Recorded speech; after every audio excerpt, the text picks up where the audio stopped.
Сайн мэцгаануу та бүхэндээ энэ өдрийн мэндийг хүргэе. Цэгрүүм эхлэхэд бэлэн боллоо. Өнөөдөр бүгдээрээ удаан оруулаагүй гэр бүлийн бичлэгээрээ уулзж байна. Зөндөө олон өнгөлөөсөн баг. Өнөөдрөө бас гэрлээд 7 жил болсон.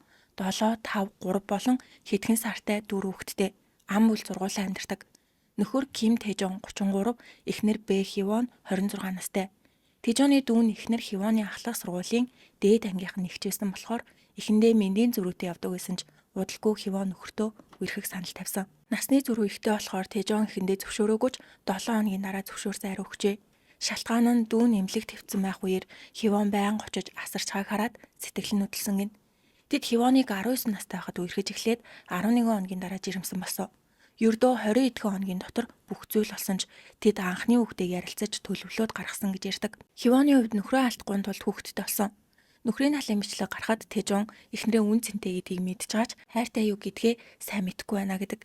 Тэрээр машины үйлдвэрт үүрийн 3-аас шөнийн 12 цаг хүртэл ажилладагч өглөө босч хүүхдүүдээ сургууль цэцэрлэгт нь бэлтэнэ. Харин энэ хооронд Хивон унтжгаа сэрж Тэжоныг охиныхоо үсийг ч бож чадахгүйж яах гэж эмэгтэй хүүхэд төрүүлсэн мэ гэж уралдаг. Том охиноо төрүүлснээс хойш 7 жилийн турш нөхөртөө чадахгүй ч гэсэн ядаж хичээ гэж хэлсэн ч одоо болтол сураагүй гинэ. Нөхрийн хувьд хийсэн болгоныг нь харж уурлаад ахаар заримдаа залхдаг бөгөөд эхнэрээ ихний асуудал 7 хоногийн бараг 5 өдөр нь байнга өглөж ууртай байдаг. 아 가라 그러면. 아 그게 긁은 거냐고 인가? 아 높이려고 했잖아. 뭐 하는데? 아야. 왜? 근데 너 맨날 내가 아침 눈 떠서부터 맨날 성질난다 하면서. 성질 나도 났다, 성질 안 낼 성질. 때도 있거든. Хөтлөгч Иваноос өөрийгөө харахад ямар байгаа талаар нь асуухад хүүхдүүдээс олж ядарч урал суура нөхртөө гаргаад байгаа юм шиг харагдлаа гэхэд хөтлөгч би нөхрийн оронд байсан бол өөрөөс чинь залхаад зүхтах юм шиг байна гэдэг. Тэжоны өдрийн хуваар нь шөнө 12 өнгөрөөж ажиллаад харж ирээд 1-3 цагийн хооронд юмаа угааж гаргаад өглөө 8 цагт хүүхдүүдээ сургууль цэцэрлэгт нь хүргэж орж ирээд гэрээ цэвэрлж хүүхдээ хардаг. Их унтах үедээ 6 цаг, энгийн үедээ ихэвчлэн 4 цаг унтдаг бөгөөд нойроо муу авч байгаагаас болоод 133 кг-аас 110 кг болтлоо турсан гин. Бичлэг харахад Хивон нөхрийнхөө хийн гэсэн юмыг хийхгүй гэж байнга зөрүүдэлж, өөдөж, цохиж зоддог. Эхнэрийн дараагийн асуудал нөхрөө байнга үл тоодог гэдэгч Хивон би зүгээр л тоглоомоор зогтдог гэдэг энэ зан нь нөхрөөс нь улам холдуулж тэдний харилцааг мутгасаар байна. Бичлэг гарахад хамгийн бага хүүхэд нь ширээн дээр тавьсан захиалгын олыг татаж унгаад Хивон том охиндоо уурлаж дүүгээ харахгүй юу ийгээд байгаа юм бэ гэд үсээ бохоор боолтой болохгүй байсан охиноо чи л өөрөө боолтой хайдаг үсттэйгээд тасралтгүй үгэлдэг. Сүүлдээ Тэжон одоо болно хүүхэд чи алдаа гаргаж болно штэ гэдэгч Хивон бүх хүүхдүүдэд чимээгүй бай. Дүүгээ харсангүй гэж загнаж эхэлдэг. Эхнэрийн дараагийн асуудал байнга хүүхдүүдтэй ураа гаргадаг. Хивон нөхөртөө чи ажил хийдэг болохоор ажлынхаа хүмүүстэй ярьж дотроо онгойлгож болно.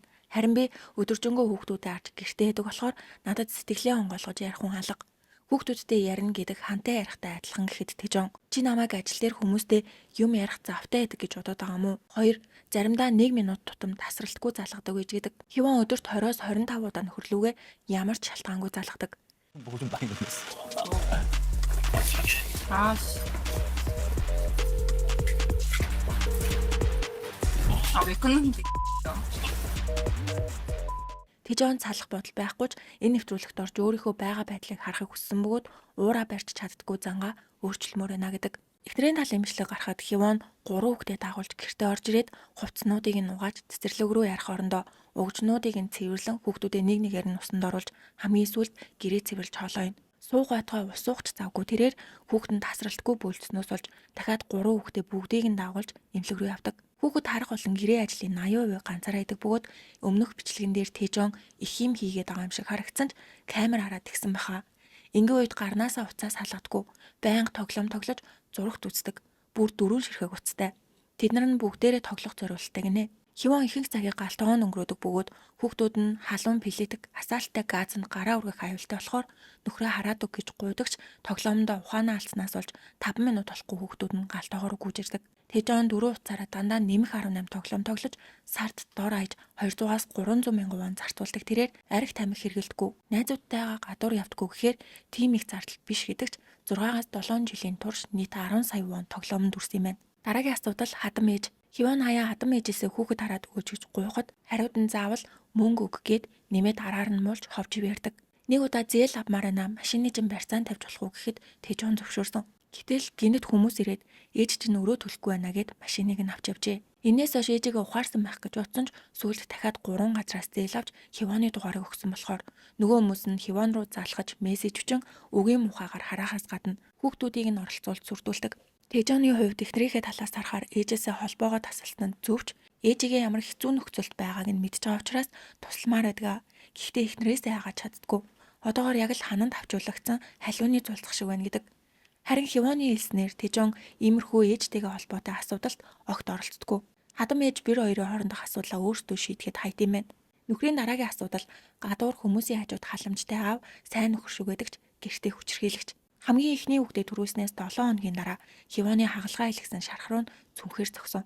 Эхний 2 хүүхдээ төрүүлсний дараа сардаа 4-5 удаа гар үрдэг байсан бол одоо багасаад сард 1-2 удаа хоолойг нь боох, өшөглөх, эсвэл хутгаар ална гэж сурдуулдаг. Тэжон анх хүүхдээ төрөхөөс өмнө сэтгцэн эмнэлэгт үзүүлгээд нийгмийн эсрэг зан чанарын эмнэлэгтэй гэж онцлогдсон гэд тасралтгүй тэрийгэ инээж ярьдаг. 낳기 전에 다녔을 때는 그 MMPI 검사를 했었을 때는 반사이적 인격 장애가 나왔었거든요. 반사이적 인격 장애가 나왔었거든요. 항상 누누이 생각하거든요. 저 그게 걱정되거든요. 저는. Бичлэг гарахад хосууд хэрэлдэж Тэжон бити миний үгийг таслаад байгээд урдаас уух хэмиг шидэж ширээ зөхөн. 내몸 아, 상하는데 뭐라 싫다잖아. 하는데? 그럼 왜 그런 거 안 해? 그런 거 안 해?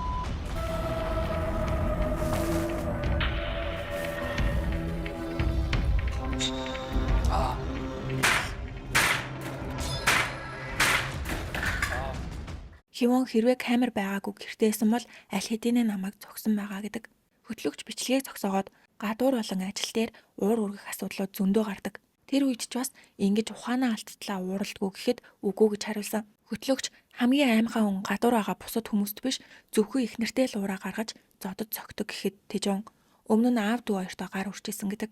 Тухайн үед аав нь туслана гэж хэлжээ туслаагүй болохоор уур нь хуримтлагдаж авсараагаад тэмцэл болжээ. Нөхрийн дараагийн асуудал их нэртэй өхмээр байгаа бол бусад хүмүүст гай болохгүй хол очоод ганцаараа өөх гээд хотго хүртэл өгдөг. Хивон амиа орлох гэж оролдож исэн юм өмнө нь. Бичлэг гарахад Хивон нэвтрүүлгийн баг руу би маань муу байна. Түр хүүхэд хараад өгч болох уу гэж мессеж өгсөн.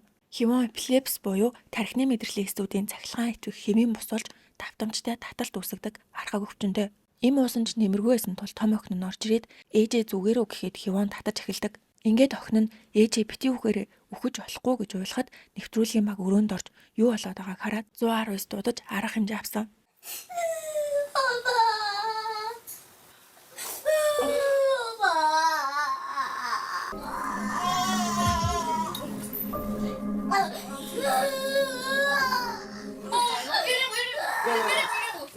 왜?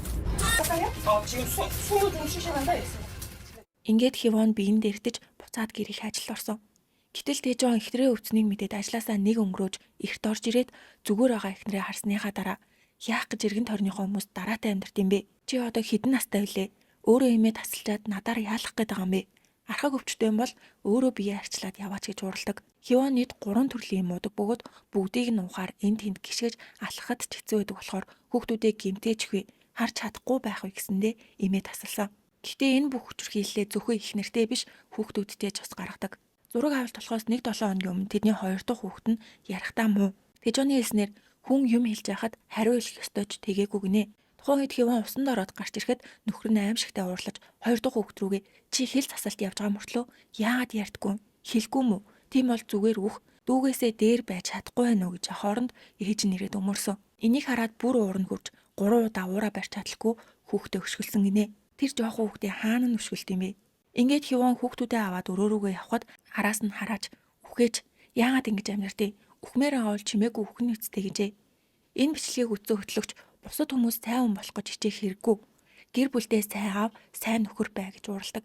Тэр өдрийн талаар том охин нь аав ууралсан юм шиг харагцсан. Харин ээж уйлаад бид нарыг хамгаалах гэж оролдоход сэтгэл өвдсөн гэдэг. Тэжоны хэлснээр намайг уурлаж нүдний харц маань өөрчлөгдгийг хүүхдүүд хараад шууд мэддэг гэдэг. Тэгээд аавыгаа жоохон чанга дуурахаар айгаад байна гэхээс гадна аавд олчдгүй. Хивон салах бодол 10% байгаа. Юу сайхан гэж ийм үнэтэй гэдэм бол тоо. Олон хүүхдтэй залуухан өөрөө өвчтөй болохоор тэгдэм болов. Хивонд нөхрийгөө өөрчлөгдөж чадна гэсэн найдвар байгаа гинэ. Бичлэг дуусч хөтлөгч Тэжонд хэрвээ өөрчлөгдөж чадахгүй бол амьдрал чинь тэр чигтээ сүрнэ. Тэрний оронд салсан нэр гэдэг бол Хивонд хандаж хичнээн хэцүү байсанд амиа орлно гэсэн болоо толгооноос авч хаях хэрэгтэй. Бас том охин чинь дүүнрээ харах ёстой гэж бодож болохгүй. Тэр ч бас аав ээжтэй хайрлагдахыг хүсэж байгаа жоохон хүүхэд. Тийм болохоор том охиноо илүү их харилснаар дүүнрээ албатлагаар биш сэтгэлээрээ хайрлаж харна гэж хэлээд бичлэг дуусч сэтгэл заслын цаг боллоо. Тэжооны аав нь яг өөр шиг нь эхнэр хүүхдээ зоддог хүн байсан бөгөөд тухайн үед Тэжоон ээж дүүнрээ ааваас хөмөрч чаддаггүйсэн гин.